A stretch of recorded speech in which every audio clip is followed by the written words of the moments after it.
Assalamualaikum warahmatullahi wabarakatuh. Nama saya Alif Aiman. Saya dari BM1 PISMP 2025-2030.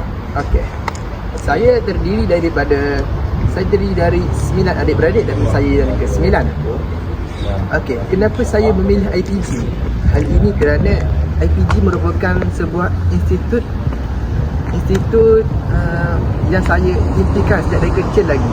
Hal ini disebabkan kakak saya juga merupakan seorang pendidik dan itu seorang cikgu. Saya terinspirasi daripadanya.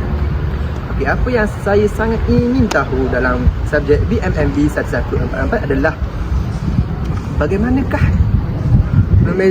penggunaan santunan sapaan kita gunakan di kelas, di rumah dan di pejabat. Bagaimanakah kita boleh membezakan dari segi keformalan dan tidak formal. Dan satu lagi saya ingin sangat mengetahui adalah bagaimana bahasa rojak dan keracuan bahasa ini wujud di media sosial, kerana banyak golongan muda zaman kini mudah terpengaruh. Okey, itu saja daripada saya. Assalamualaikum.